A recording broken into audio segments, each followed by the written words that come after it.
강좌 전체 주제는 슈타이너의 언어 이론과 국민적인 제자 원리입니다. 이게 두 내용 다 아직까지 국내에서는 잘 알려져 있지 않은 내용입니다.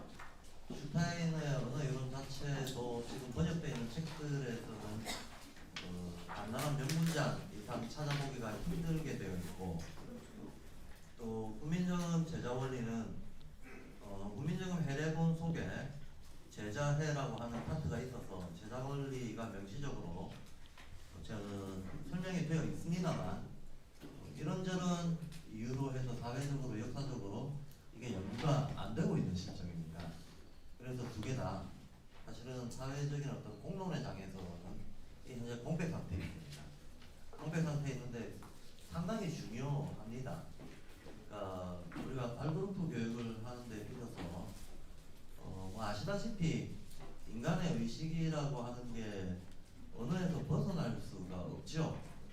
근데 완전히 벗어날 수 없냐 하면 벗어날 수 있기는 있습니다. 자유의 철학을 잘 읽어보시면 뇌를 초월한 사고를 할 수 있다라고 하는 아주 일반적으로는 우리가 받아들일 수 없는 알쏭달쏭한 명제가 나옵니다. 근데 바로 그 뇌를 초월한 사고라고 하는 게 다른 표현으로 하자면 언어를 초월한 사고를 말하는 거거든요. 그 정도로 우리가 평소에는 언어하고 어떤 의식하고 너무나 꽉 이렇게 연결되어 있기 때문에 상상을 할 수 없을 정도로 언어를 초월한 사고라고 하는 걸 상상을 할 수 없다. 마찬가지로 뇌를 초월한 사고도 상상할 수 없다고 믿죠. 예. 있는데 과연 뇌를 초월한 사고, 언어를 초월한 사고가 없느냐 하면 없지는 않다는 거죠. 그 언어를 초월하고 뇌를 초월한 사고를 슈타이너는 영적인 의식 상태라고 봤던 거거든요.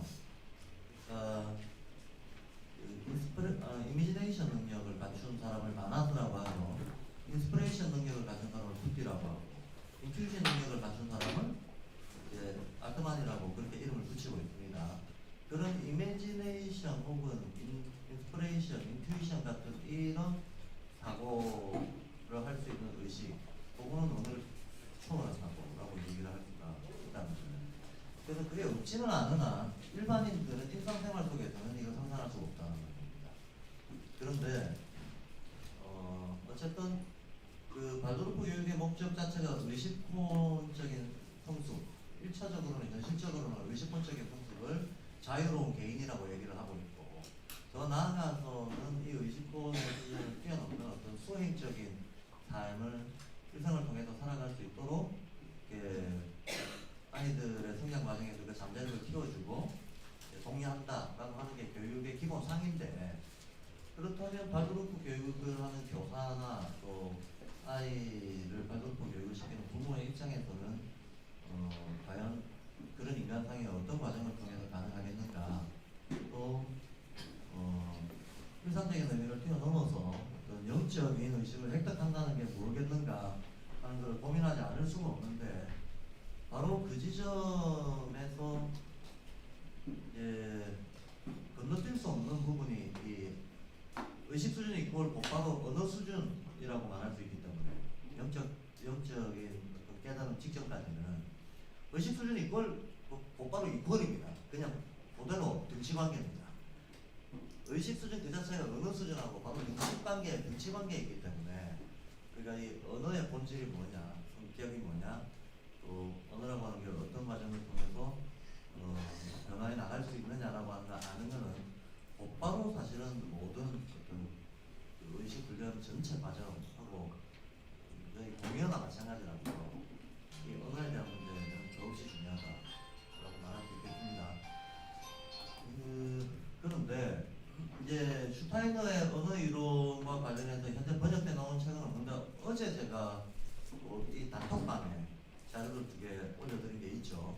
하나는 언어의 영이라고 하는 제목이 달려있고, 또 하나는 언어의 기원이라고 하는 제목이 달려있는 두 개의 짤막한 번역물을 올렸습니다. 이 번역물들이 1922년 도나우에서 슈타이너가 강연했던 내용입니다. 7월달, 8월달 한 달 사이에 두고 강연입니다.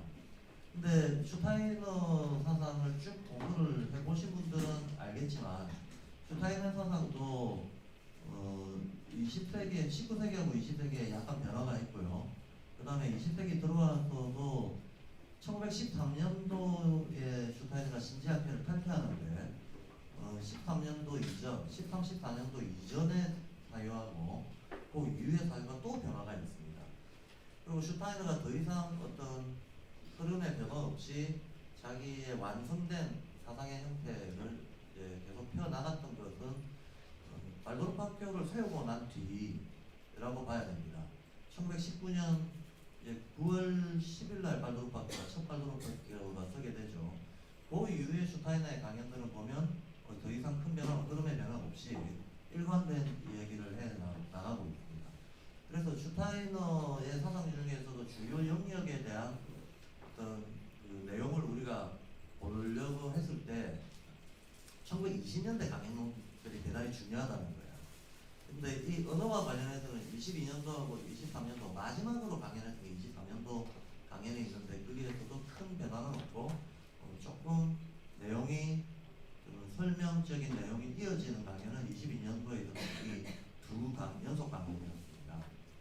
그래서 이 자료를 일단 제가 저희 학교의 번역팀에서 번역을 해서 지금 공부 자료로 공유를 했습니다.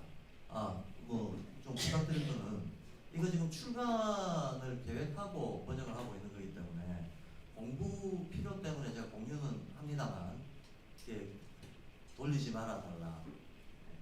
돌리지 말아달라. 이 번역이 조금 더 세밀한 감수도 해야 되고 역주박주도 달아야 되고 아직 완성형이 아닐 뿐더러 다른 아티클들하고 묶어서 같이 출간을 계획을 하고 있어서 우선 공부용으로만 좀 봐달라고 부탁을 드립니다. 읽어보셨나요? 안 읽어봤죠?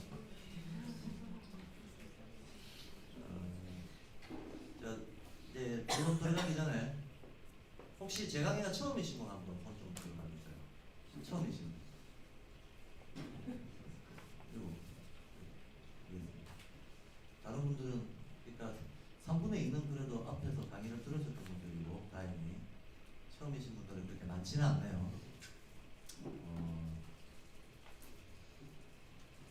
요번 훈민정음 강의가 저 개인적으로는 워낙 중요하다고 생각하고 있는 강의입니다. 그래서 조금 내실있게 진행되기를 바라고 단톡방에서 어떤 질문을 좀 활발히 해주시기도 바랍니다. 특히 처음이신 분들은 강의 내용 자체를 쫓아오는 것도 쉽지 않을 수도 있고 그 다음에 워낙에 이제 지금 제가 언어 이론에 대한 얘기를 하려고 합니다만 언어가 연결되어 있는 지점이 워낙 많기 때문에 인간의 어떤 의식, 존재, 모든 어떤 행위 영역들하고도 다 연결되어 있기 때문에 이게 포괄적인 얘기를 할 수밖에 없는 주제거든요. 그래서 앞에 12감각을 들으셨던 분들이라든가 제가 강의하는 아카시아 얘기를 들으셨던 분들은 인지학의 기본, 베이스로 깔고 들어가는 것들이 있는데 언어 이론은 그런 것들을 다 전제로 하는 거거든요. 그래서 혹시 어떤 이론적 배경, 전제를 이루고 있는 것들 중에서에도 납득이 안 되거나 이해가 어려운 부분들이 생길 수 있습니다. 그래서 그런 부분들을 그냥 그때그때 그러려니 하고 넘어가면 별 공부가 안 되잖아요. 그러니까 파고들어서 이해를 하고 넘어가야 되거든요. 근데 강의 중에 제가 예전에 했던 그 인지학적인 베이스로 깔려있는 얘기들을 반복해서 자꾸 할 수는 없으니까 핵심적인 부분은 좀 짚어가면서 얘기를 하겠지만 생략되는 부분도 많이 있을 겁니다. 이런 부분들은 납득이 안 되면 그냥 넘어가지 마시고 꼭 질문을 해서 이해를 하고 납득을 하고 넘어갔으면 싶습니다.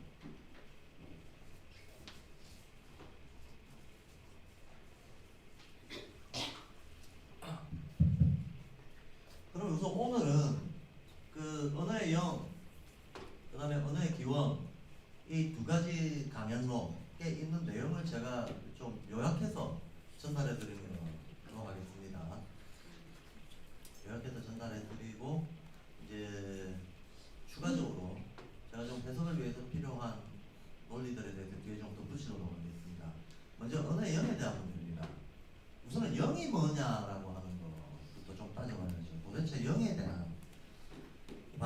조그마한 영에 대해 가지고 막 수없이 많은 오해와 혼란들이 있다는 거죠.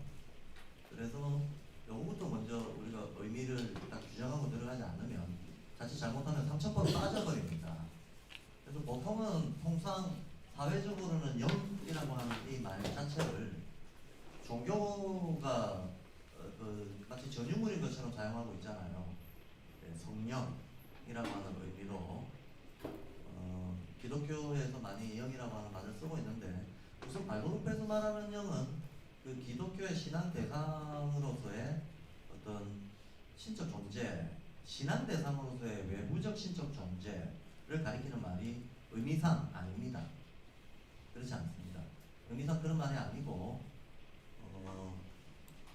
굳이 얘기하자면 이 우주와 자연에도 어디에나 존재하고 있고, 따라서 광물, 식물, 동물, 인간에게도 다 존재하지만 특히 인간에게 굉장히 생생하고 살아있는 형태로 작동하고 있는 일종의 창조력, 이런 걸 영이라고 합니다.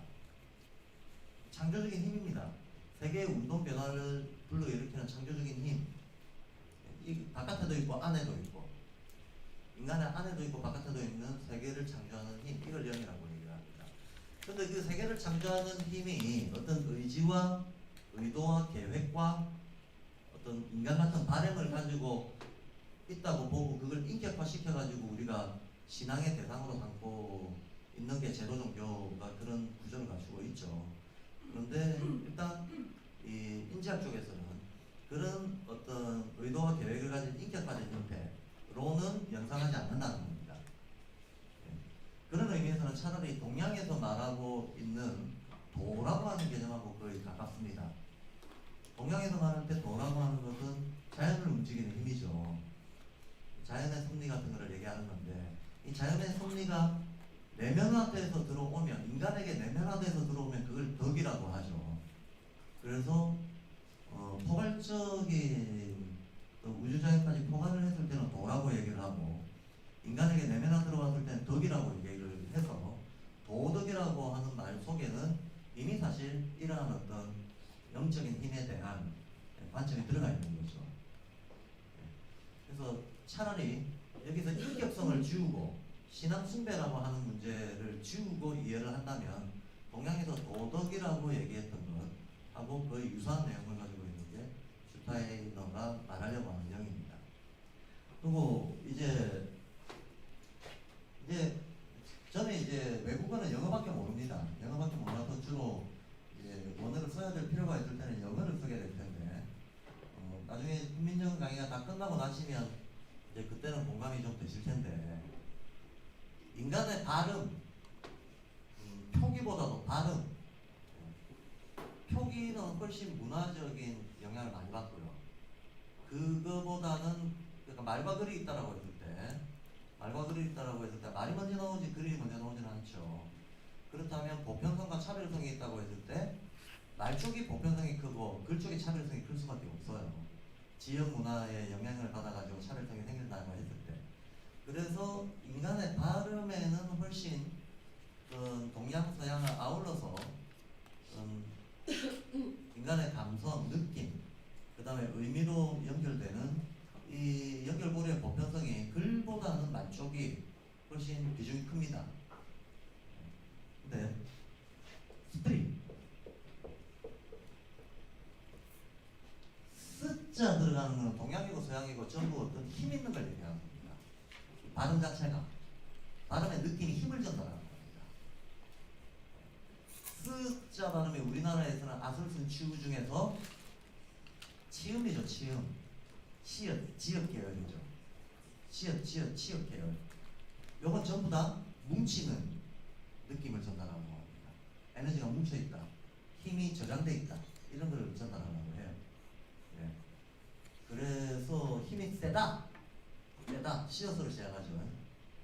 사나이는 사나운 존재죠. 사납다라고 하는 게 힘을 부리는 걸 얘기하는 거예요. 힘을 부리는 걸 얘기하는데, 어디서나 S자, S자 들어가는 거는 좀 힘의 상징입니다. 힘의 상징이고, 영어에서 P자 들어가는 거, PO라든가 PI라든가 이런 P자로 시작하는 거는 어떤 꼭대기, 어떤 특정 지점 이런 겁니다. 피크, 포인트, 폴, 어떤 폭 집다 할 때 픽이라고 하죠. 예. 특정한 어떤 지점을 지시할 때 PI 혹은 PO 계열로 하게 됩니다. 그럼 힘이 뭉쳐져 있는 거죠. 힘이 튀어나오는 것이기도 해요.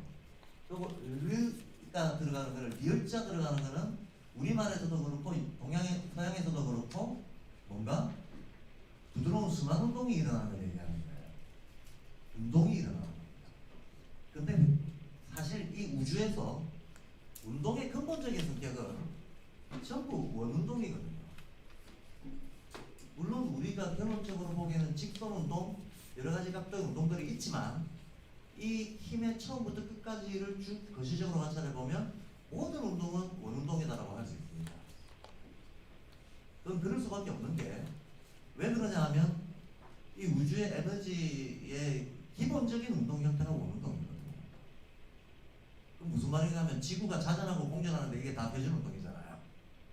그럼 지구만 자전 공전하는 게 아니고 우리가 알고 있는 모든 행성들이 전부 자전 공전한단 말이죠. 자전 공전을 하면서 만들어내는 에너지 장들이 이리저리 부닥쳐서 운동 변화를 일으키기 때문에 모든 운동은 기본적으로 원운동입니다.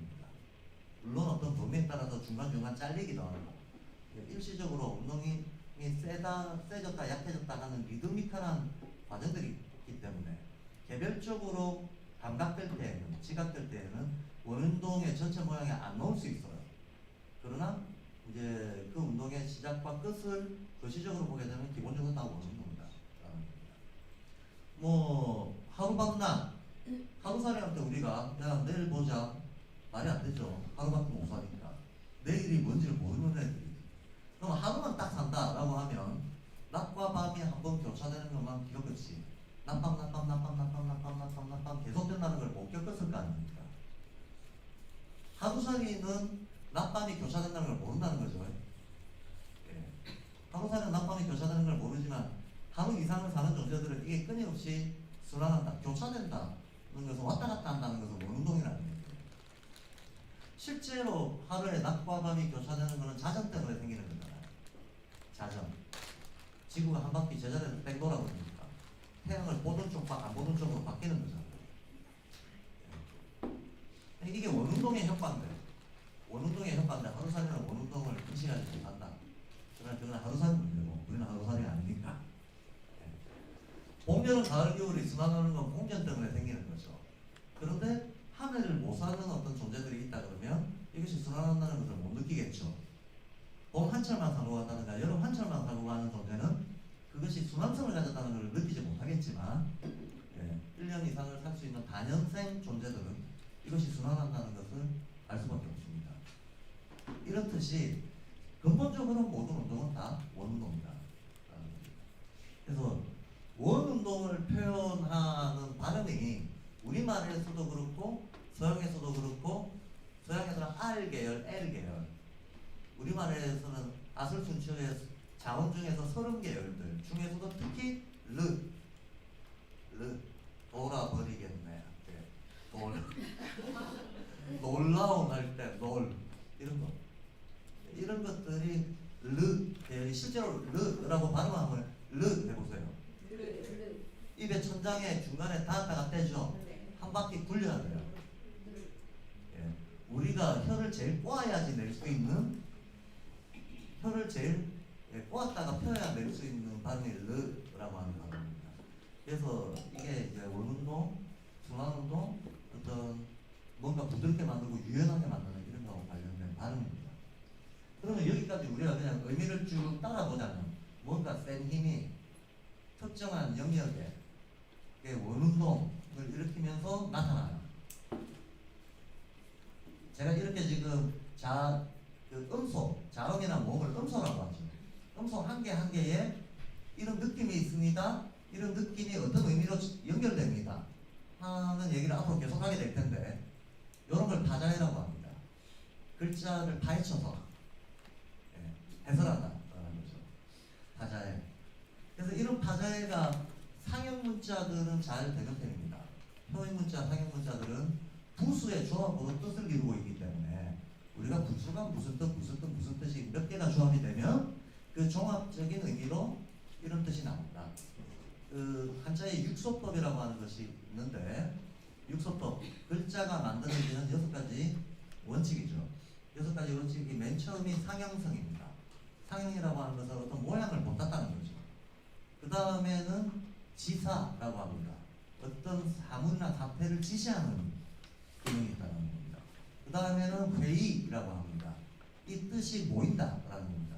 그래서 표의 문자는 대체로 상형, 지사, 회의성을 가지고 있어요. 이 3가지 성격을 가지고 있고, 그 뒤는 이제 형성이라고 해서 소리를 흉내내는 것을 형성이라고 합니다. 그 다음에 전주 가차문자라고 하는 게 있는데, 전주라고 하는 것은 의미나 소리가 역사적인 과정에 의해서 변화됐다는 걸 전주라고 해요. 그러니까 언어의 뜻이 똑같은 게 고대 써 있을 때하고 현대에 써 있을 때하고 다른 말은 다른 뜻으로 변했다라는 거죠. 그게 이제 언어는 변해간다, 생물처럼. 이걸 전주라고 하고, 가차라고 하는 것은 외래어를 따오는 걸 얘기하는 겁니다. 우리도 우리말에 없는 고유명사나 이런 것들은 어쩔 수 없이 외국의 발음을 그대로 해줘야 되는 게 있잖아요. 번역어가 없는 거죠. 번역어가 없는 경우에는 그냥 외래 발음을 그대로 따오는 거.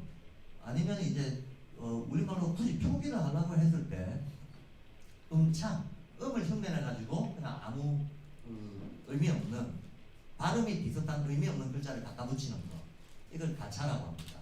예를 들면 산스크리트에서 한문으로 연결할 때 브라흐만, 산스크리트의 브라흐만이라고 하는 낱말이 있고 아트만이라고 하는 낱말이 있는데, 이걸 한문에서는 음만 따가지고 브라흐만, 이걸 음으로 따면 범이라고 해버려요. 아트만, 이걸 음만 따가지고 아라고 해버린다는 거죠. 그래서 범아일려라는 말을 만들어냅니다. 범아일려라고 하는 말은 실은 브라흐만과 아트만이 본질적으로는 같은 놈이다, 이 말이거든요. 이게 사실은 힌두교의 사상이지, 어차피 불교 자체가 2000년 전에 인도 쪽에서 중국이 받아들인 거지. 동아시아 입장에서는 불교는 수입품이에요. 토속 사상이 아닌 거죠. 동아시아의 토속 사상은 유교입니다. 동부가 황하 문명권의 실제적인 어떤 사상의 근본 내지는 기초라고 얘기할 수 있는 것은 1차적으로 유교고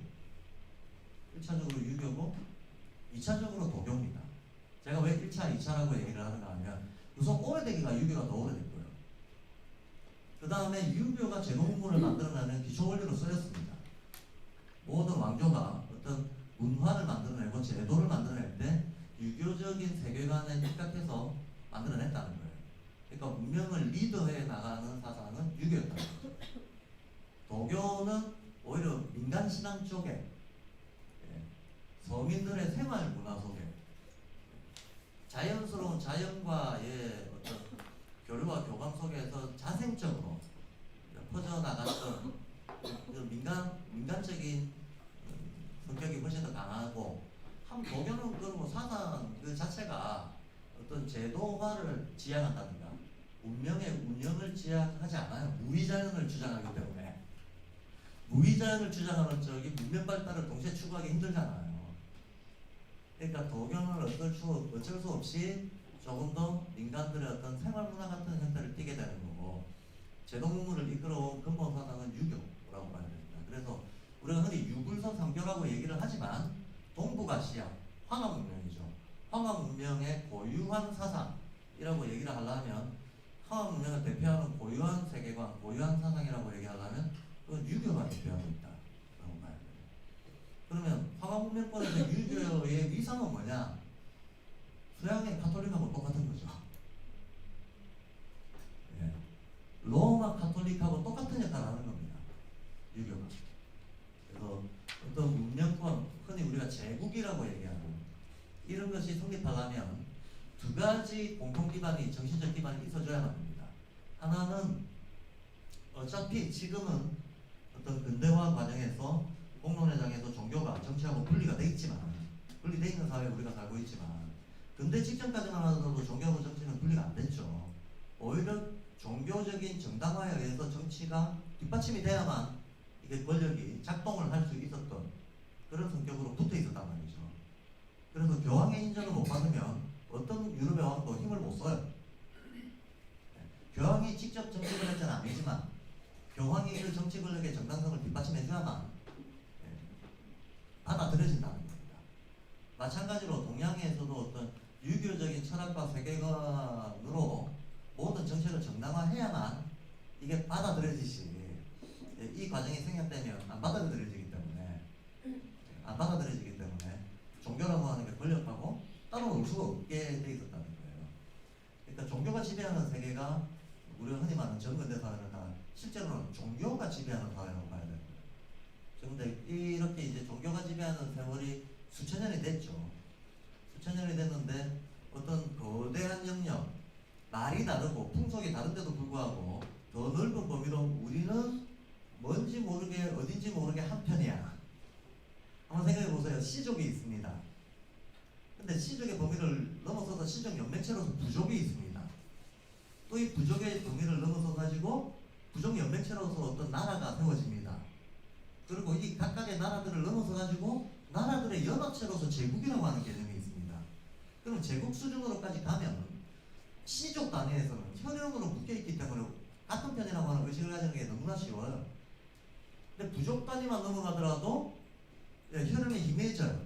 그럼 뭘 근거로 같은 편이라고 할 거냐는 거예요. 뭘 근거로. 부족 단위 정도까지는 말이 같아요.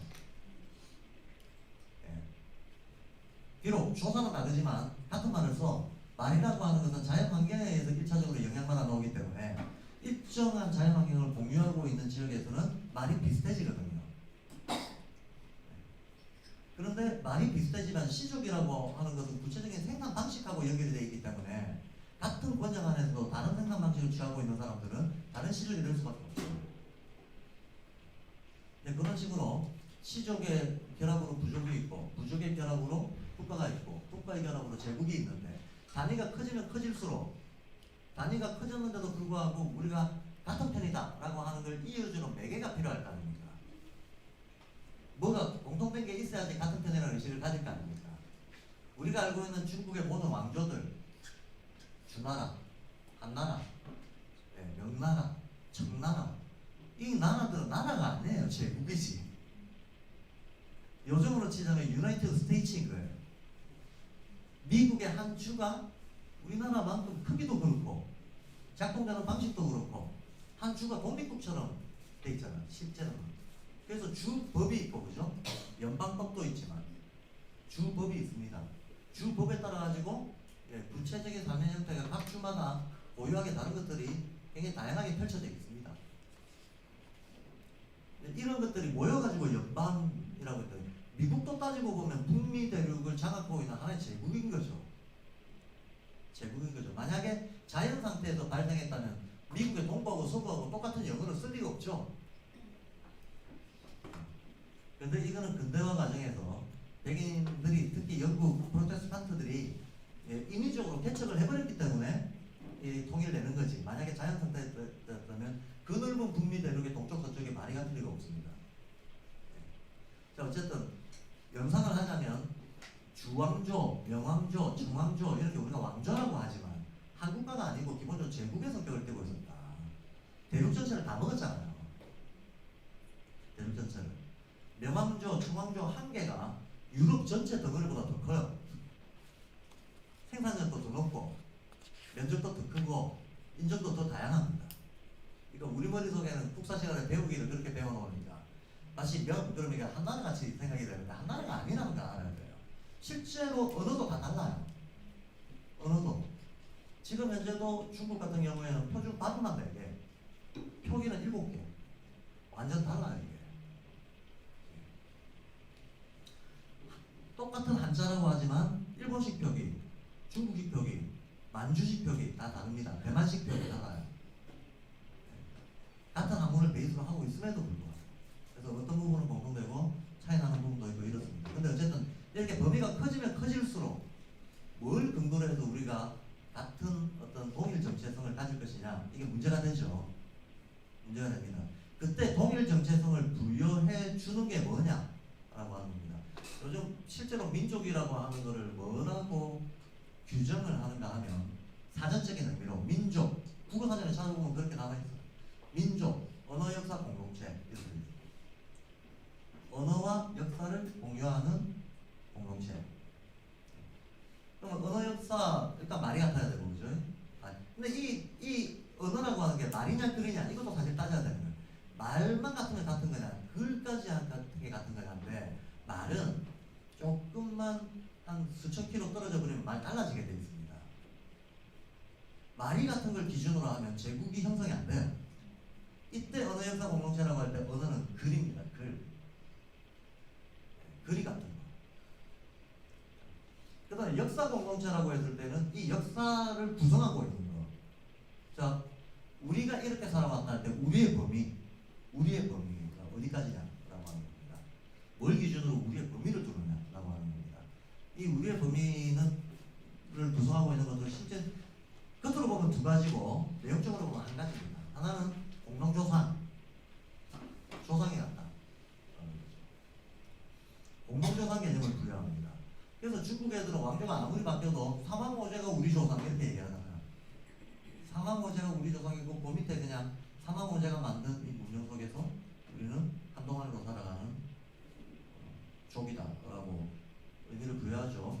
이것이 조상신의 개념이 되는 건데 이 조상신의 개념이 자연신이라든가 인격신이라든가 이런 데로 분화돼 나가는 거죠. 이렇게 분화가 돼 나가서 어떤 공동의 신앙 혹은 공동의 조상 개념을 놓고 동일성을 부여하는 것. 이게 민족인 거죠. 자, 그럼 정리하자면 동일 문자와 동일 종교 이게 있어야 훨씬 더 넓은 단위를 포괄하는 어떤 문명이 형성이 된다라는 겁니다. 그걸 보편 문자 혹은 보편 종교라고 학계에서는 얘기를 합니다. 대표적인 보편 문자가 서양에서는 라틴어, 보편 종교가 가톨릭인 거죠. 네, 어떤 맥락인지 아시겠죠? 네, 유럽의 나라의 말들이 다 다르지만 기록은 다 라틴어로 했다는 거예요. 마찬가지로 조상들이 다 다르지만 가톨릭 성립 이후로는 아시다시피 로마라고 하는 제국이 종교적으로 굉장히 개방적이었거든요. 동네의 어떤 잡신들, 각 지역의 수호신들, 지방신들 이런 걸 전부 다 인정해줬잖아요. 단 다 인정하는데 유일신이 하나님이 일어나는 것만 인정해야 되는 거예요. 그래서 실제 유럽 각 지역에 있었던 동네 신들은 나중에 로마 카톨릭에서 성인으로 등극이 되게 되잖아요. 그래서 우리 지역을 지키는 수호신 누구, 성인 누구 이런 게 지금도 지방마다 다 있단 말이죠. 유럽에. 그래서 그 성인이나 수호신을 기리는 지방 축제들도 다 있습니다. 이게 그 옛날에는 그냥 부족의 종교였던 거죠. 근데 가톨릭의 성립 이후로는 가톨릭 밑으로 줄 서는 거죠.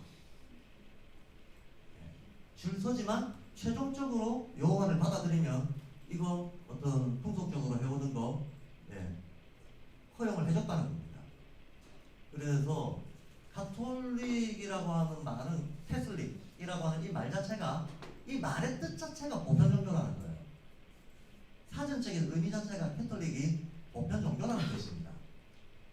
그러면 이게 보편성이 넓고 포괄성이 넓으니까 나머지 지방 잡신 혹은 개별적인 신들 이렇게 숭배하는 거는 다 인정해주고 그냥 그 위에 공통의 유일신으로 하나님을 인정하면 그걸로 오케이 라는 게 유럽의 역사입니다. 자, 이렇듯이 일종의 포괄적 보편 종교 역할을 했던 것이 서구에서는 가톨릭이 그 역할을 했고 따라서 가톨릭을 받아들이는 데는 같은 문화권이 되게 됩니다. 그게 오늘날의 서구 문명인 거죠. 그래서 서구에서는 보편 종교가 가톨릭이었고 보편 문자는 라틴어. 근데 여기서 언어라고 하는 거, 문자라고 하는 거 구별을 해야 돼요. 언어는 사실은 사전적 정의상으로는 그냥 말이거든요. 언도 말이고 어도 말이에요. 언어 두 개 다 말입니다. 근데 왜 그럼 겹쳤으냐? 이런 문제가 또 있죠.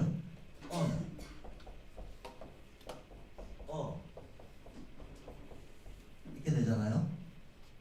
편 찾아보시면 말성어 이렇게 돼 있어요. 구별 안 돼요. 근데 구별할 수 있죠. 우리가 한문을 좀 알면 구별할 수 있습니다. 한문을 알면 여기 이게 들어가 있잖아. 오자가 들어가 있잖아. 그렇죠? 인간이 엉아리 하는 게 말은 아니죠.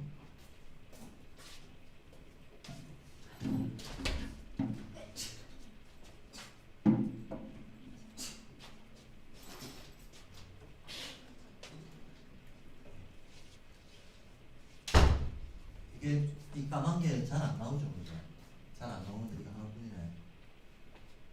사람이 옹알이 하는 게 말은 아니죠. 옹알이는 자기 기분을 표현하는 것이긴 하지만 아직까지는 사회적으로 정제된 언어라고 말할 수가 없죠. 말이 아니죠. 네, 기성정렬, 주어수로 이런 논리체계가 안 들어가 있는 거죠. 인간이 옹알이 하는 거는. 네, 의사표시, 약간의 기분 표시는 됩니다만 말이라고 할 수는 없습니다. 근데 주어수로가 들어가고 이제 직서가 부여되고 의미가 서로 소통될 수 있는 말하고 옹알이는 다르다. 근데 그 말이라고 하는 것도 처음부터 어떤 말을 처음부터 한 방에 갖추는 게 아니고 수년을 걸쳐가지고 성장 과정에서 조금 이게 교정되고 사회화되는 과정을 거치잖아요. 그래서 어린애들의 말하고 7살 이전 애들 말하고 초급 과정의 애들 말하고 상급 과정의 애들 말이 같을 수 없죠. 다 달라지죠. 어른이 됐을 때 말은 또 달라지는 거죠. 자기의 어떤 그 생활 문화 수준 하고 있는 일의 성격 이런 거에 따라서 말이 계속 사회적 영향이 또 붙여지는 거죠. 다른 건데 엄이라고 했을 때는 그냥 자연적인 말을 얘기하는 겁니다. 자연적인 말입니다. 자연 발생되는 말. 그게 언입니다. 근데 어라고 하는 거에는 나오자가 붙어 있잖아요. 나오자. 근데 동양에서 나라고 하는 주체를 표현하는 글자가 몇 개 있거든요. 기자도 자기를 표현하는 거예요. 아자도 자기를 표현하는 겁니다. 오자도 자기를 표현하는 겁니다. 이게 다 달라요. 기자는 몸의 어떤 감각 경험의 집합을 얘기하는 겁니다. 아자는 사회적인 의식의 집합을 얘기하는 겁니다. 사회적 정체성이에요. 이건 몸을 떠나서 내가 부자다 가난뱅이다 이런 건 사회적인 거죠. 내 몸이 불쾌하다 유쾌하다 이런 거는 몸의 감각인 거고. 이해되시죠? 확실하게 구별되죠? 나의 타고난 어떤 생리적이고 신체적인 조건으로부터 주어지는 자의식, 이거는 자기라고 해요. 우리가 자라는 말도 쓰고 자기라는 말도 쓰잖아요. 그렇죠? 그때 자기라고 할 때 이 기자, 나기자지만 이거는 몸기자이기도 해요. 그래서 몸으로부터 부여받은 자의식, 요거 자기라고 합니다. 우리가 인간이 삼원적이다라고 했을 때 몸, 혼양 이렇게 나누잖아요. 예, 몸과 관련된 자의식. 그러면 이건 혼과 관련된 자의식이라고 봐야죠. 한마디로 사회생활에서 주어지는 자의식입니다. 내가 부자다, 가난뱅이다, 똑똑하다, 멍청하다, 황인종, 백인종 이런 건 사회생활에서 주어지는 거예요. 남자, 여자, 권리의 차이, 어떤 위상의 차이 그런 것들은 사회생활에서 주어집니다. 그런 거로 의식되는 자의식, 이게 자아라고 하는 거예요. 자아라고 합니다. 근데 자오라고는 안 합니다. 오자 들어가면 그냥 오자만 씁니다. 자자 떼버립니다. 자자를 뗀다는 것은 개체성에서 벗어난다는 얘기예요. 개체성에서 벗어나고 이 다섯 오자 아닙니까? 위에가 다섯 오가 동양에서는 한문도 그렇고 특히 한문이죠. 뭐 한문의 어떤 부수의 뜻들이 이제 이 얘기가 계속 나오겠지만 유교의 우리가 발도르프 교육의 기초사상 그럼 인지학 그러잖아요. 마찬가지로 유교의 기초 바탕 세계관 주역이에요. 주역입니다. 제가 주역이라고 얘기했지만 또 이제 근대인들은 음양오행하고 주역하고 다르다라고 자꾸 얘기하는데 뭐 출발은 달랐을지 모르겠지만 통일해서 써온 지가 수천 년이 됐기 때문에 다르다고 얘기하면 안 되고 음양오행과 주역 이 두 가지입니다. 유교의 세계관의 바탕을 이루고 있는 것은 크게 보면 인식틀로는 음양오행과 주역. 그럼 음양오행과 주역이 뭐가 다르냐? 음양오행은 보통 가불병정 이거 다루는 겁니다. 목화토금수 이거 다루는 걸 음양오행론이라고 하죠. 바깥으로 드러날 때는 자축인묘진소음이 가불병정 무기경신 이거 다루는 거를 음양오행론이라고 하고요. 그 다음에 금공감리 다루는 거 있잖아요. 괴를 다루는 거, 64괴를 다루는 거, 이쪽을 주역이라고 합니다. 그러니까 표현 방식이 다른 거예요. 한쪽은 문자로 표현하고 있고 한쪽은 부호로 표현하고 있어요. 근데 약간의 특성의 차이는 있습니다. 음양 오행은 보통 시간의 흐름을 추론하기 좋은 어떤 성격을 가지고 있어요. 반대로 주역의 괴는 공간의 효과를 추론하기 좋은 성격을 가지고 있습니다. 시공간으로 나뉘어요. 이게. 그리고 문자와 부호라고 하는 것으로 나뉘고, 그러고 쓰이는 것도 음양오행 쪽은 주로 사람의 생리 심리하고 관련돼서 쓸 때는 음양오행 쪽을 주로 씁니다. 그래서 한의 쪽은 한의사들 주역괴 하나도 몰라도 돼요. 황제내경부터 해서 동의소설법부터 해가지고 나오는 건 전부 음양오행 얘기지 괴 얘기 안 나와요. 그래서 한의 쪽은 음양오행을 씁니다. 네. 반면에 기술 응용 쪽으로 들어가면 전부 괴를 써요. 다른 어떤 물리적 기술 응용으로 들어갈 때 한마디로 동양의 과학이라고 말할 수 있는 분야는 괴를 사용합니다. 의학이라고 말할 수 있는 분야는 음양오행을 사용합니다. 그러면 이게 많이 다른가? 많이 안 달라요. 사실은 호환되고 치환됩니다. 호환되고 치환되는데 하나는 시간에 따른 변화를 중심으로 놓고 살피는데 유리한 성격을 갖고 있고, 또 하나는 아까 말했던 공간의 위상 구조에서 오는 특징, 이런 것들을 파악하는 데 좋은 성격을 가지고 있다는 그 차이뿐이지, 그 기능 차이뿐이지 근본적인 근원과 의미는 상호 호환된다. 그럼 갑을 변경으로 나타날 수 있는 것은 괴로도 나타날 수 있다는 얘기죠. 괴로 나타날 수 있는 것은 갑을 변경으로도 나타날 수 있고. 자, 이게 호환된다는 것은 제가 요번 강의 때 제가 좀 앞서 나가는 얘기인지는 모르겠지만, 이번 국민정은 강의하고 나서 여기까지 이제 열심히 같이 공부하고 오신 분들이 더 해야 될 공부가 뭐 있겠는가 하는, 끝에 가면 다 주역이에요. 네, 끝에 가면 다 주역입니다. 사실 서양의 철학이나 문화나 이런 것들을 공부하시는 분들, 공부하다 우리가 공부를 하다 보면 더 심층적인 걸 보려고 할 수밖에 없게 되는데, 심층 들어가다 보면 결국 끝에 가면 다 종교로 귀착이 됩니다. 그럴 수밖에 없습니다. 서양 문화를 이해하는데 기독교를 이해 못하거나 아무것도 알 수가 없는 거예요. 서양 문화의 두 축은 그리스 신화하고 기독교잖아요. 근데 말이 신화지, 신화도 종교의 한 형태 아닙니까?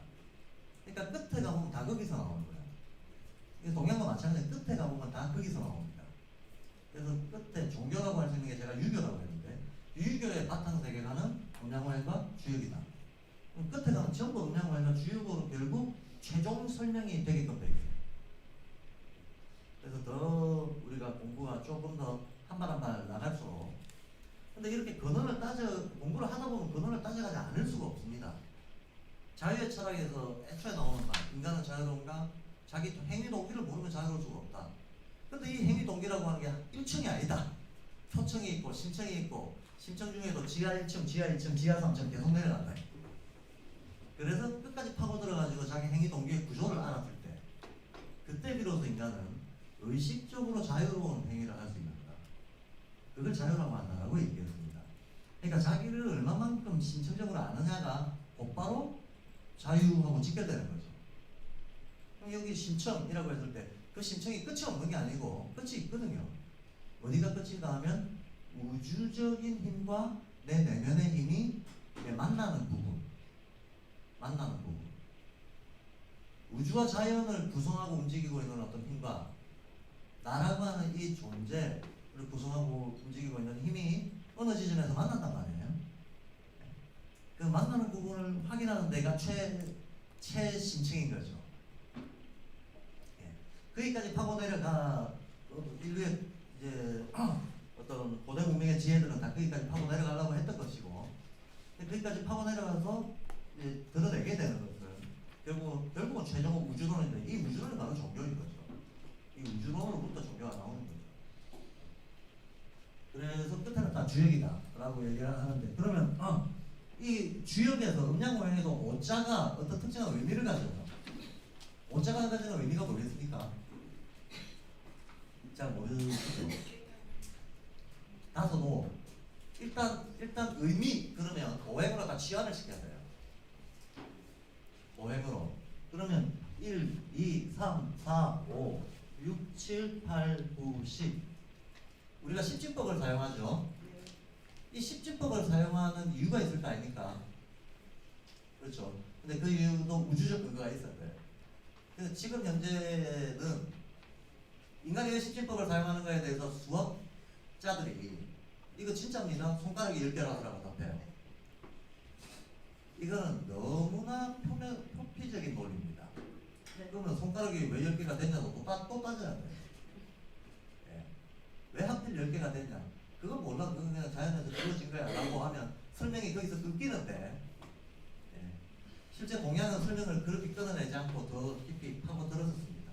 파고들었고, 우리가 십진법을 활용하는 이유는 역시 이것은 자연 필연인 거지 인간의 임의 소상은 아닙니다. 인간의 임의로 십진법을 하니까 편리하네. 십진법 하자. 이렇게 한 게 아니라는 거예요. 십진법으로 하지 않으면 안 되는 자연 필연적인 어떤 객관적인 힘의 흐름들이 있다. 그거는 그 힘의 흐름이 뭐냐 하는 건 나중에 설명하기로 하고, 어쨌든 우리가 이렇게 십진법을 사용하는데, 그럼 이 십진법이라고 하는 것도 괴테가 파우스트에서 자기의 세계관을 밝히고, 괴테가 밝혔던 세계관을 조금 더 심화시켜서 인간관으로 적용을 한 사람이 니체라고 하는 사상가였고, 이 괴테와 니체를 이어받아가지고 이거를 모든 영역에다가 아주 구체적으로 하나의 세계관으로 이렇게 적용해 나간 사람이 저는 슈타이너라고 봅니다.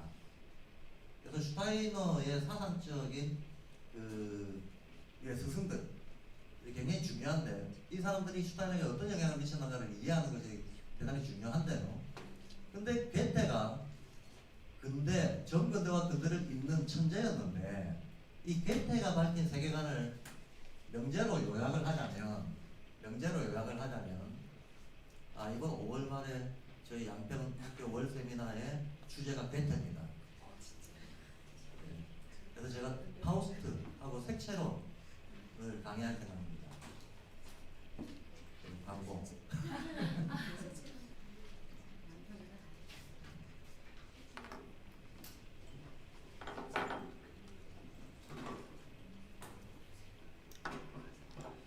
괴테에 반대하는 사상을 괴테 스스로 요약하기를, 나의 사상은 이렇다라고 요약하는 거, 이건 색채론에 나오는 얘기인데요.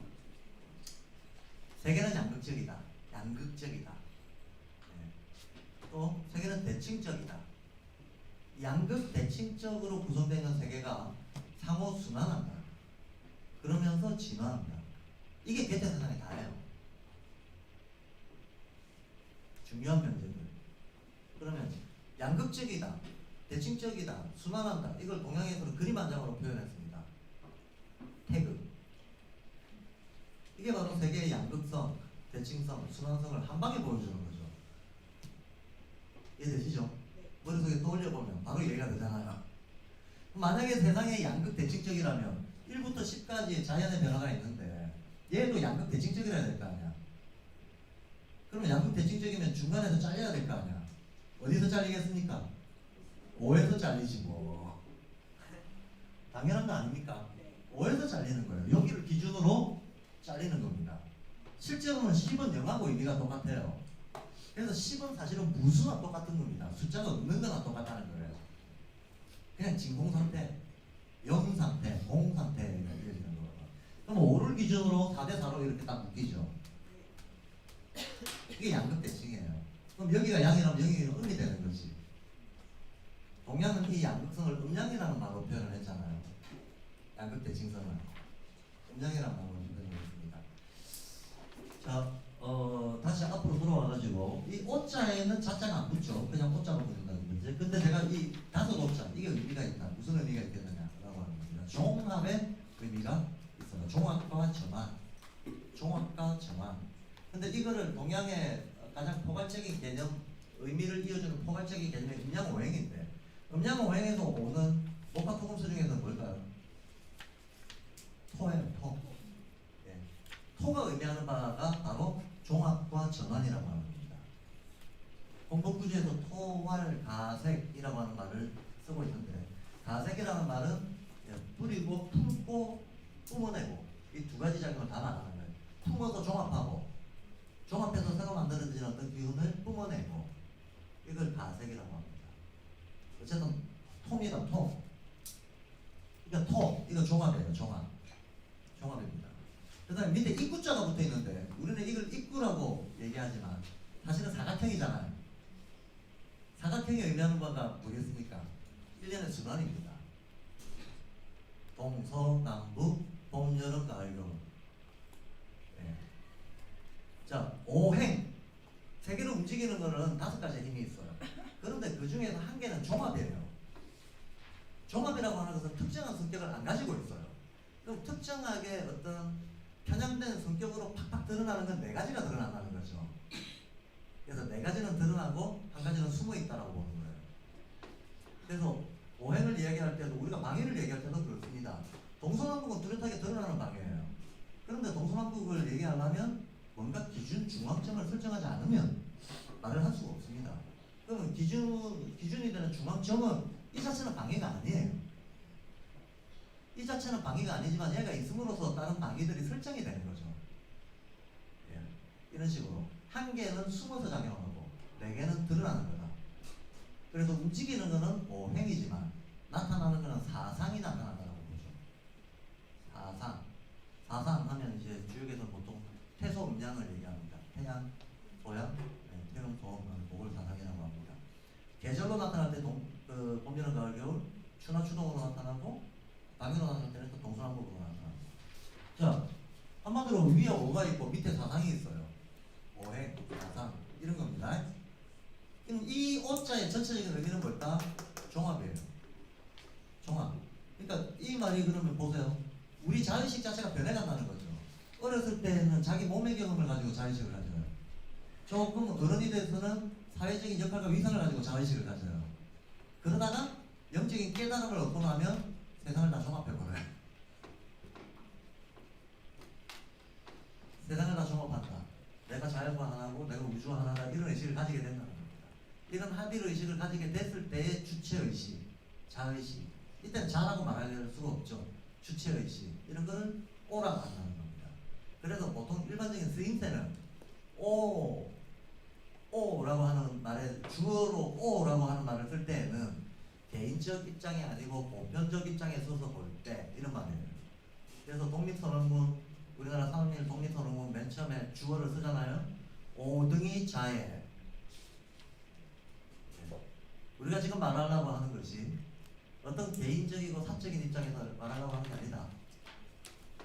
인류 보편적인 입장에서 우리가 이 지금의 흐름을 볼 때 이게 오등이 자예입니다. 자, 그래서 이 오자, 이 오자가 붙어 있단 말이야. 말 옆에 오자가 붙어 있어요. 그 말은 말 중에서도 보편성이 있는 말이라는 거예요. 보편성이 있는 말. 보편성이 있는 말이라고 하는 것은 사회적으로 정제된 말이라는 거죠. 사회적으로 정제된 말. 이건 그냥 자연 발생적으로 생기는 말. 이건 사회적으로 정제된 말입니다. 두 개는 레벨이 다르죠. 레벨이 다르니까 글자도 다르고, 예. 한 가지로 표현할 수도 있는데 굳이 2가지로 표현한 이유는 이것도 또 동양에서 만드는 어떤 그 문자 조합의 원리 중에 하나예요. 동양에서는 원래 한 글자가 하나의 개념을 뜻하게끔 되어 있습니다. 그런데 2자로 하나의 개념을 뜻하게끔 조합을 해서 말을 만드는 경우가 있죠. 이런 경우에는 양극성, 대칭성 이걸 살려서 만들어냅니다. 즉 음양 조화를 이루도록 말을 만든다는 거예요. 그럼 요거는 쉽게 말해서 좀 더 자연에 가까운 말이라면 이건 좀 더 사회적으로 정제된 말이라는 거죠. 이게 바로 조화라는 겁니다. 대칭의 조화. 대칭의 조화. 자, 그럼 글자도 문자라고 하잖아요. 문자라고 하잖아요. 문자 할 때 이 문하고 자가 있는데 이거 nom자자잖아. nom자자죠. 공자, 맹자 할 때 자자. 공부자. 높임말도 낮춤말도 아니고 단지 어떤 존재자를 지칭하는 겁니다. 존재자를 지칭하는 말인데 거기에다가 단머리를 씌워놓은 겁니다.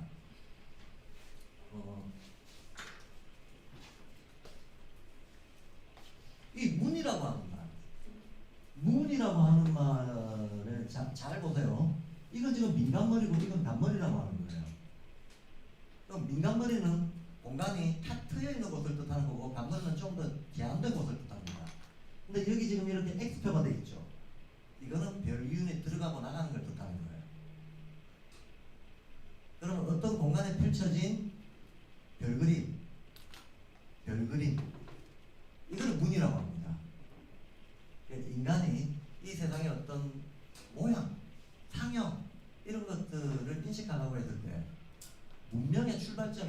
인간에게 가장 중요한 것은 천문이에요. 천문. 천문이라는 말 자체가 하늘의 그림이라는 뜻이잖아요. 하늘의 그림. 하늘의 그림이 뭐냐? 별자리가 어디에 있느냐. 별자리가 어디에 있느냐가 왜 인간한테 중요하냐. 어느 별자리가 어디에 떴을 때 날씨가 변하거든요. 예. 목성이 떴을 때, 수성이 떴을 때 기후가 달라지거든요. 이 기후가 달라지는 거를 사람이 제대로 이해하고 예측하지 못하면 생존을 못하거든. 이해되시죠? 그러니까 인간은 자기 생존 유지를 위해서도 1차적으로 관심을 가질 수밖에 없었던, 집중적으로 관심을 가질 수밖에 없었던 것이 별들의 움직임입니다.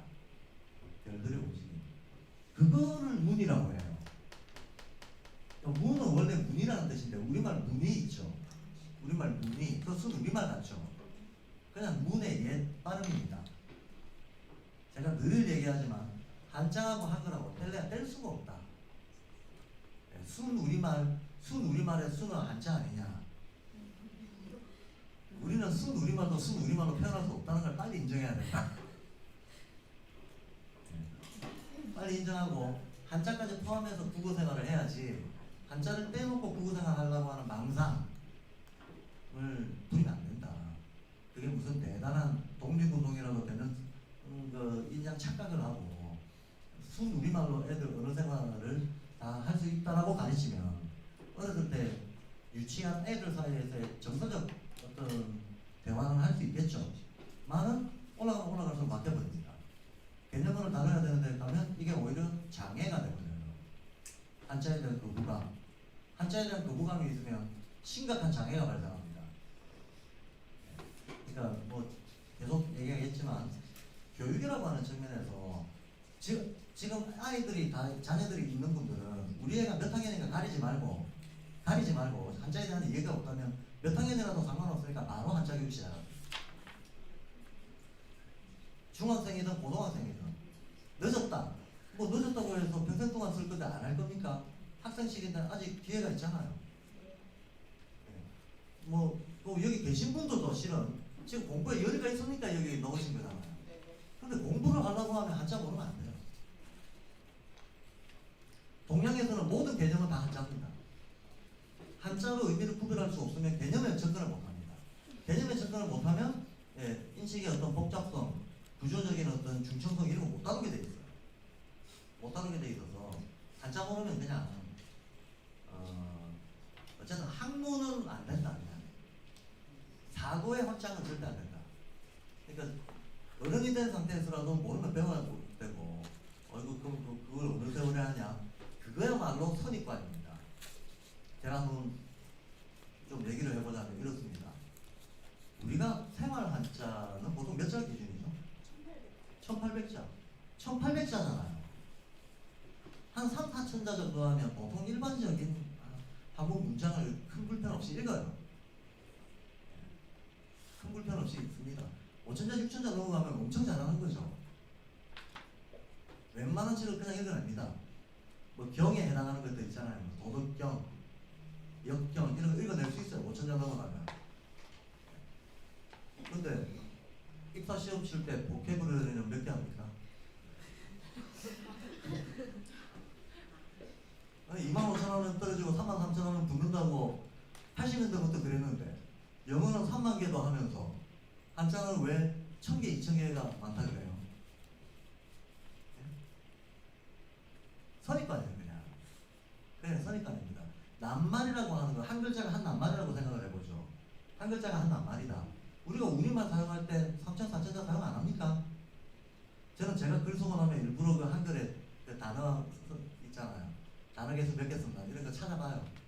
내가 이번 글을 쓰면서 얼마나 많은 어떤 낱말을 써야 했던가 이런 걸 체크를 해봅니다. 체크를 해보는데요. 뭐 이건 통계적인 얘기입니다만 보통 우리가 일상생활 할 때는 하루 종일 사용하는 낱말이 한 1000개 이하라 그래요. 1000개 이하 정도 사용합니다. 40대 주부 기준으로는 한 600~700개라고 얘기하더라고요. 한 600~700개 낱말 가지고 하루 종일 사용한다는 거예요. 돌고래도 한 600~700개 안 돼요.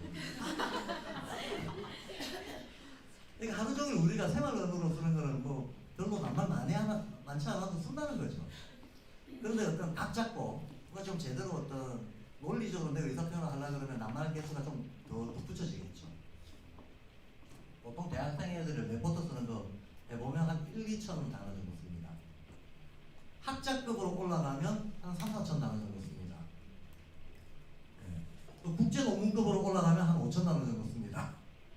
그래서 실제로 그 정도입니다. 그래서 제가 평소에 이제 간단한 글 같은 거 쓰고 딱 때려보면 몇 천자 이렇게 나오잖아요. 그러면 그걸 보면서 이제 요번 주제가 얼마나 복잡했겠구나, 사람들이 어떻게 받아들이겠구나. 저도 웬만하면 5천자 이상은 넘어가지 말자고 제한을 해야 돼요. 5천자 넘어갔다 그러면 이거 다시 써야 돼요. 풀어서. 이런 가능을 하는 거죠. 가능을 하는데 어쨌든 간에 우리가 영어는 몇만 자도 안 많다고 생각하는 거, 어째서 한자는 한 1, 2천 자도 많다고 생각하느냐는 거예요. 순서니까요 하는 거죠. 그럼 영어 익히기가, 한자 익히기가 영어 익히기보다 아주 어렵냐? 애들한테 시켜보세요. 애들이 영어보다 한자는 훨씬 친숙하고, 왜냐하면 한자는 부수의 조합으로 뜻이 이루어지기 때문에 이 안에 스토리가 있어요. 그래서 초등학교 3학년, 4학년, 5학년 애들한테 한자 가르쳐보면 재미있어요. 재미를 붙여서 한자를 습득하기 시작하면 1, 2천자 금방 합니다. 근데 안 해보고 어렵다고 하는 거죠. 해보지도 않고.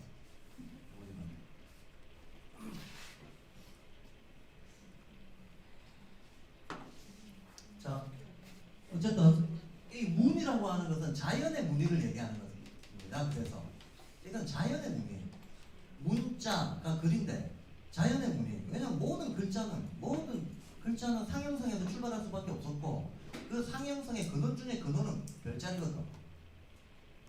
그러니까 문자 그 자체가 모든 상형성의 대표자가 되는 겁니다. 근데 실제 의미는 별자리를 의미하는 거다. 별자리를 의미하는 거, 이건 자연입니다. 자연으로부터 오는 영향, 이건 사람으로부터 오는 영향을 얘기하는 거예요. 자연과 사회 이런 대칭 구조를 가지고 있는 거죠. 이해가 되시죠? 그래서 동양에서는 어떤 그 두 자를 가지고 한 낱말을 만드는 경우에는 음양 대칭을 딱 지어서 말을 만들게 돼 있어요. 그래서 이게 조심해야 됩니다. 예를 들면 이익이라는 말이 있잖아요. 두 개는 반대말이에요. 이자는 요게 칼입니다. 칼. 이자는 나의 득을 위해서 상대를 베어버릴 수 있는 걸 이라고 하는 거예요. 이게 아주 무서운 말이거든요. 공격적인 말인 거예요. 근데 이자는 보태주는 걸 이기라고 합니다. 도와주고 보태주는 거. 이걸 이기라고 합니다. 그러니까 이는 뺏는 거고, 이건 보태주는 거예요. 두 개 반대말입니다. 반대말인데 그냥 우리가 통상적으로 이익이라는 말로 붙여서 그냥 느낀적 느낌, 의감적 의감으로 사용을 하고 있어서 그렇지, 엄밀하게 보면 두 개가 다르다. 그래서 맹자의 맨 첫 구절이 그 양해왕 장상구라고 하는 구절이잖아요. 하필 완리장이거든요. 하필 완리. 이게 뭐냐면 양나라 해왕이 맹자를 초대합니다. 이제 그때 당시는 춘추 전국 시대였으니까 각 그 군주들이 참모들을 막 이렇게 훌륭한 참모들을 뽑으려고 애쓰던 시절이잖아요. 근데 맹자가 이름을 좀 날렸거든요. 양나라에서 초대가 된 거죠. 한마디로 내각, 총리 이런 걸로 초대가 된 겁니다. 관료로도 초대가 돼가지고 양해왕이 맹자를 보자마자 했던 첫 마디가 군자께서 먼 길을 오셨으니 나라에 이가 되는 이로운 얘기를 해주시겠죠. 딱 이래요. 이 이자를 씁니다. 이 이자를 씁니다. 그러니까 맹자가 화를 버럭냅니다. 이 상종 못한 놈일세 하고. 그래서 왕은 왜 하필 이를 말하십니까? 이게 하필 완리입니다. 왜 하필 이에 대해서 말하고자 합니까? 왕이 나라의 일을 말하게 되면 이 일하고 한 게 공격성을 가지고 있다 그랬잖아요. 근데 이때 당시는 춘추 전국 시대였잖아요. 그러니까 군주들은 전부 어떻게 부국간병이 이루어가지고 어떻게 남의 나라 땅 따먹을까 이 생각만 하고 있던 때거든.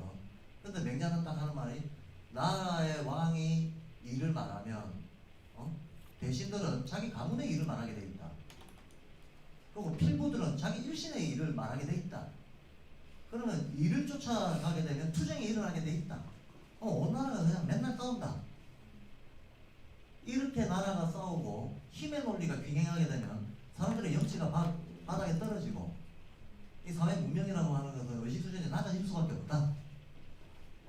그런 걸로는 천하를 평안하게 하지 못한다라고 딱 얘기를 해요. 이를 말하는 것으로는 천하를 편안하게 할 수가 없다. 라는 인과 의에 대해서 말할 뿐이다. 이렇게 인의를 이에다가 대비를 딱 시킨 거죠. 어떻게 하면 인의가 퍼지도록 해야 될 것인가를 우리가 지금 노력하고 탐구하고 해야지. 어떻게 하면 이를 추구할 것인가를 얘기하면 그 아수라장이 되는 거다 라는 얘기가 그 맹자의 첫 장입니다. 그러니까 그때 맹자가 리라고 하는 이 낱말을 어떤 의미로 사용하고 있는 거가 잘 나타나죠. 네. 근데 우리는 평소에 이자고 익자고 구별 안 하잖아요. 구별 안 하다 보니까 이제 이거만 구별 안 하는 게 아니고 한 번을 보니까 다 구별 안 하고 막 의감적 의감으로 막 써버리는데, 그렇게 해서 생기는 이제 코미디 같은 것들이 많이 생깁니다. 대표적인 게 이 이자와 관련한 코미디, 홍익 인간이라고 써놓고 익자잖아요. 그런데 뭐라고 해석합니까? 널리 사람을 이롭게 한다. 익자로 해석해버립니다. 그렇죠? 예. 논리 자체가 틀립니다. 이거는 의견이 다르다 그런 게 아니고 그냥 틀렸어요. 문자적 의미 자체가 이자를 쓰면 안 돼요. 해석을 할 때. 이해가 되시죠? 근데 뭐 아무도 안 따지고 그냥 학교에서 백날 천날 그렇게 가르치고 배웁니다. 자, 뭐 여하튼 이런 문제가 있습니다. 그래서 이런 식으로 대칭이 이루어지도록 구성을 한다. 그래서 이익이란 말도 그렇게 돼 있고 발전이란 말도 그렇게 돼 있고 발은 수직, 전은 수평, 예, 그 다음에 행진이란 말도 그렇게 돼 있고 행은 지그재그, 지는 똑바로, 이런 식으로 전부 음양대구 조화를 구성하도록 낱말을 구성한다. 근데 물론 이제 근대 들어와가지고 학문적 필요에 의해서 꼭 그렇지 않은 것들도 생깁니다. 꼭 그렇지 않은 것들도 생기지만 전통적이고 전형적인 전통 개념어들은 대개 그렇게 구성이 되어 있다는 겁니다. 대개 그렇게 구성이 되어 있어서 이제 언어 문자, 그래서 제가 아까 보편종교, 보편어 문자 이런 게 있어야 된다.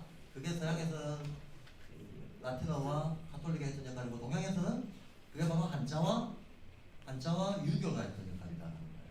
한자와 유교, 이 위상을 우선 분명하게 얘기하고 넘어갑니다. 그 다음에 유교는 마치 발도르프 바탕에 인지하기듯이 유교의 바탕은 주역, 음양원입니다. 그거는 문자, 사상, 문물, 제도 다 그렇다 라고 하는 것을 이해하고 넘어가야 됩니다. 다시 이쪽으로 넘어가서요. 스프릿. 이게 제가 아까 S자, 힘이 뭉침을 얘기한다고 했잖아요. P자는 포인트를 얘기하는 거다. U자, 이거는 또 운동을 얘기하는 거다. 순환 운동을 얘기하는 거다. T자는 이게 구체화돼서 존재자로 나타날 때 T자를 보통 영어에서 붙입니다. 그래서 프롤레타리아트, 테러리스트, 무슨 스트로 끝나면 뭐뭐를 담지하고 있는 담지자, 존재자를 얘기하는 거죠. 그러면 스프릿을 글자 그대로 이게 전해주는 어떤 어감의 의미를 살려가지고 파장을 해보자면 어떤 힘이 활발하게 나타나는 거를 대변하고 있는 어떤 존재, 이게 스프릿이라는 거죠. 이게 스프릿이다. 한마디로 자연의 생명력입니다. 생명 창조의 힘입니다. 생명 창조의 힘을 매개하는 어떤 존재, 이게 스프릿이다. 그래서 인지학적 의미에서의 스피릿, 인지학적 의미에서의 영이라고 하는 것은 금방 길게 좀 요 설명이 길었지만 제가 낱말의 성격이나 보편 문자의 문제나 이런 것까지 지금 그냥 연결해서 말씀을 드리느라고 얘기가 길어졌습니다. 얘기가 길어졌는데 인지학에서의 영이라고 하는 것은 그냥 동양의 도라고 하는 의미의 영인 것이 신앙 숭배 대상으로서의 어떤 인격적인 신성은 아니다. 이걸 분명히 하자.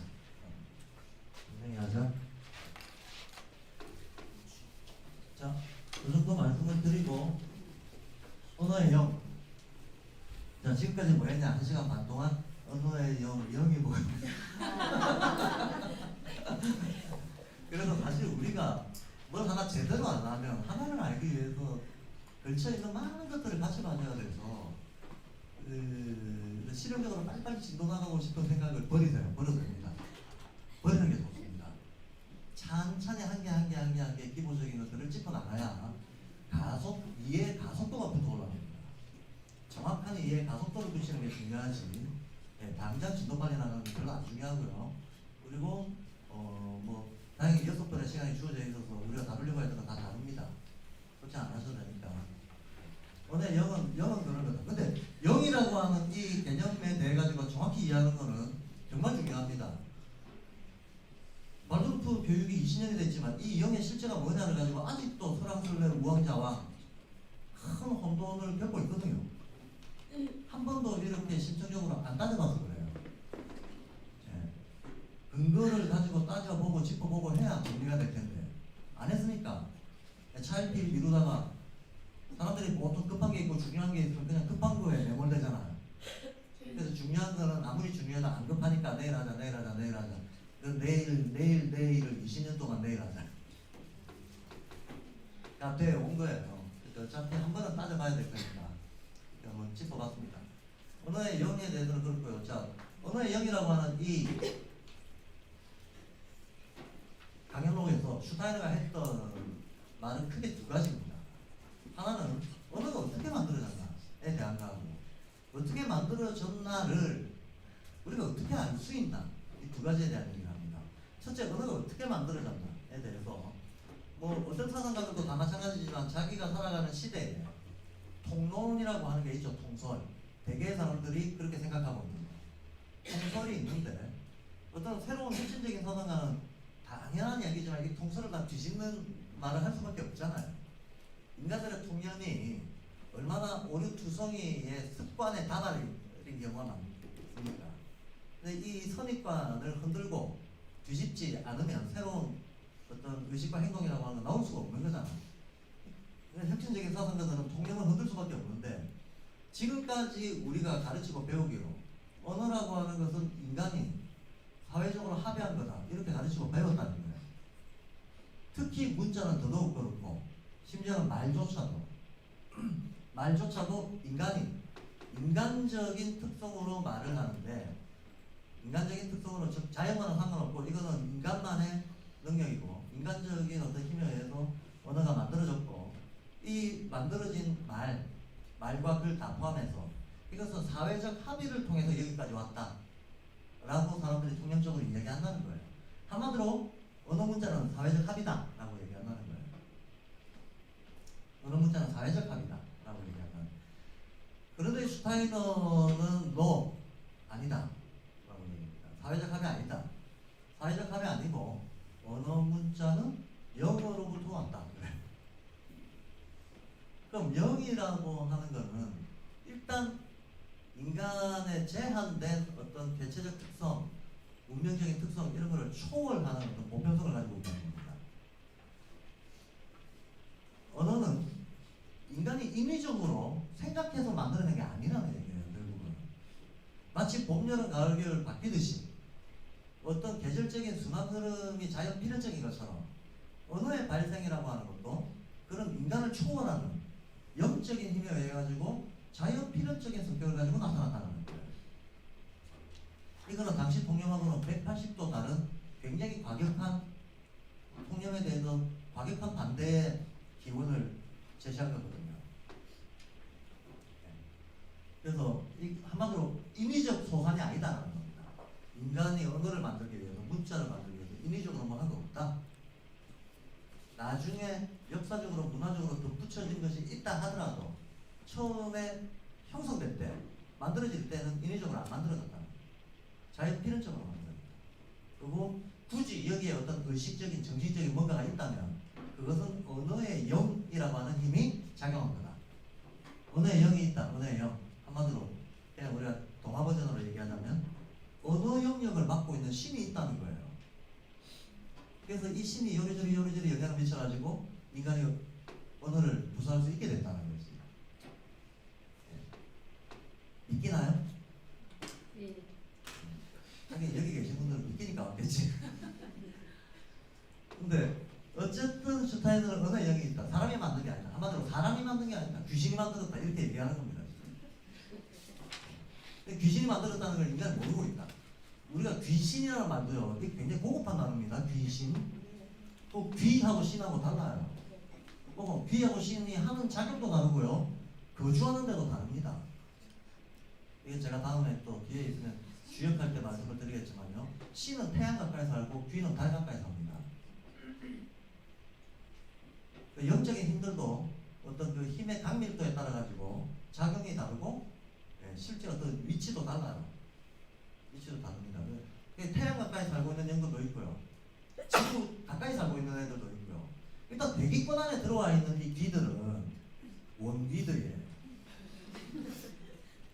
대기권 안에 들어와서 사람한테 들러붙는 애들은 귀신세계 깡패들입니다. 한바리 깡패들. 귀신세계에도 위기가 있습니다. 저 무슨 귀신 신나라 까먹는 소리인가는 제가 자세히 신나라의 실체에 대해서 자세히 밝혀드리겠습니다. 이것도 할 수밖에 없습니다. 이게 동화 버전이 아니고요. 동화 버전이 아닙니다. 왜냐하면 자연의 힘에 순수한 위기가 있습니다. 그렇다면 당연히 여기에도 순수한 위기가 있는 거예요.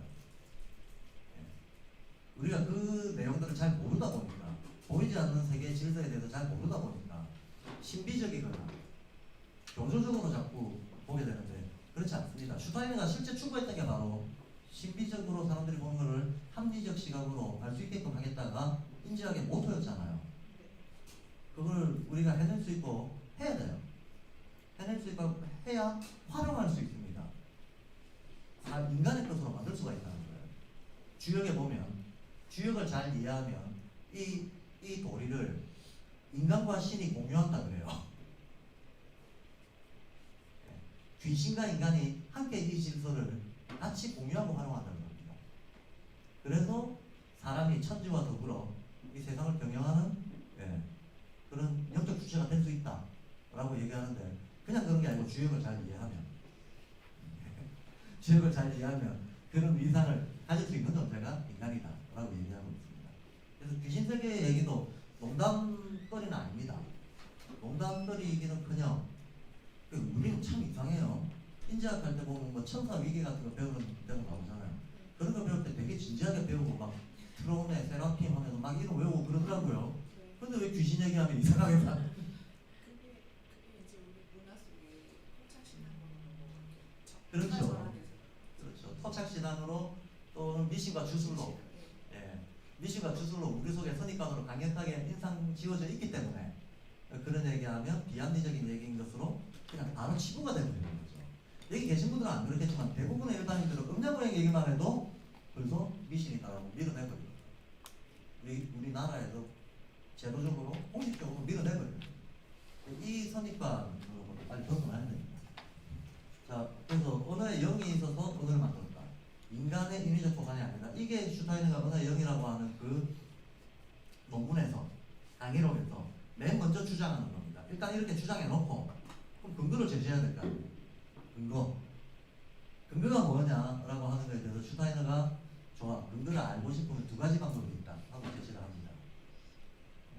그래서 언어의 영이라고 하는 강연록의 앞부분은 언어는 인간의 의식 소산이 아닌 자연 소산이, 이걸 말하고 있었고, 뒷부분은 이거 그렇다면 자연 소산이라는 것을 우리가 어떻게 알 수 있는가에 대해서 얘기하고 있어요. 알 수 있는 방법이 두 가지 있대요.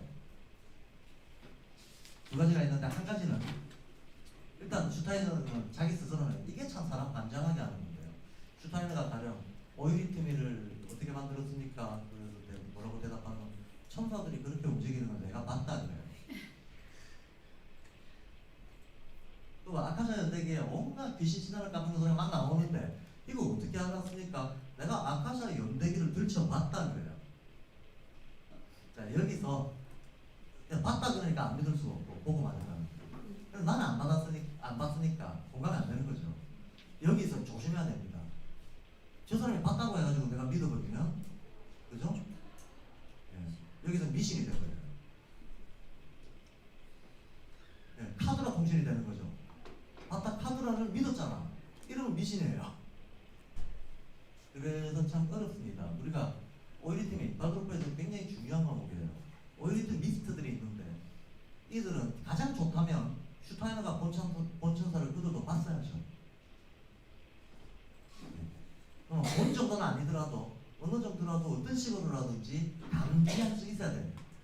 감지할 수 있어야 슈타이너가 오이르트미를 통해서 아이들한테 어떤 영향과 변화를 주려고 했는지를 오이르트미가 자기 걸로 알고 있는 관계에서 가르칠 수가 있는 거죠. 근데 우리가 슈타이너가 본 정도로 보는 건 대단히 어렵습니다. 본 정도로 보는 것은 근데 불가능한 것은 아닙니다. 단지 어렵다는 겁니다. 보통 사람들한테는 어렵습니다. 어렵지만 슈타이너 스스로는 어떤 절차를 밟아서 단련을 하면 내가 봤던 것들을 너희들도 볼 수 있다. 누구나 볼 수 있다. 라고 얘기했거든요. 그 슈타이너는 일종의 수행 방법론을 제시했습니다. 자, 슈타이너의 결론은 이렇습니다. 언어가 인간들의 의식 소상이 아니라 언어가 영의 산물이라고 하는 걸 어떻게 알 수 있느냐? 1번, 인간이 마나스 수준에 올라가면 그렇다는 게 그냥 보인다 라고 얘기해요. 한마디로 니들이 마나스가 되면 내가 여러 소리 안 해도 그냥 니들은 바로 보인다 라고 얘기해요. 이게 사람 약 올리는 말이죠. 나는 마나스가 아닌데 또 더 약 올리죠. 이렇게 수행하면 마나스 된다는 거. 그래서 자, 일단은 마나스가 되면 네가 직접 논리적인 설명 과정 필요 없이 그 언어의 영이 작동하는 방식을 목격할 수 있다는 거예요. 목격할 수 있다. 그러면 근데 그거는 원론적인 얘기고 대개서 하는 건 마나스 아니니까. 마나스 아닌 사람들이 그러면 알라면 어떻게 해야 돼요? 그럴 때 방법 한 가지를 추가적으로 더 붙여줍니다. 말을 할 때 스피치, 이거 랭귀지 아닙니다. 랭귀지하고 스피치는 다르죠. 스피치가 말하자면 언어의 언 쪽에 가까운 쪽이에요. 언 쪽에 가까운 쪽입니다.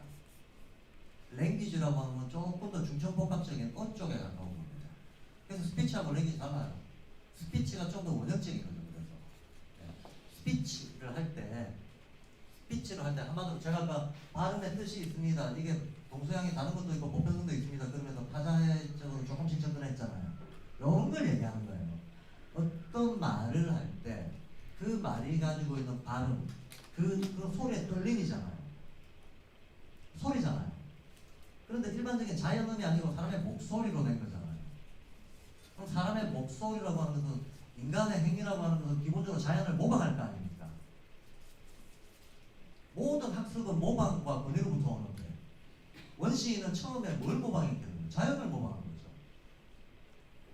자연의 어떤 상태, 움직임, 힘 이런 걸 인간은 모방하려고 했습니다. 모방하려고 해서 자연의 어떤 힘을 소리로 모방하는 게 말의 기본인 거죠.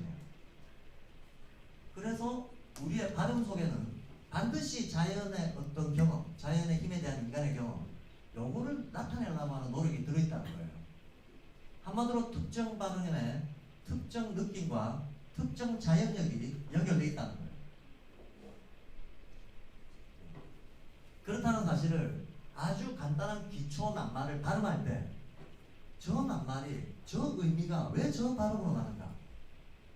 쉽게 말해서 저 공간을 우리가 왜 하늘이라고 부르는가?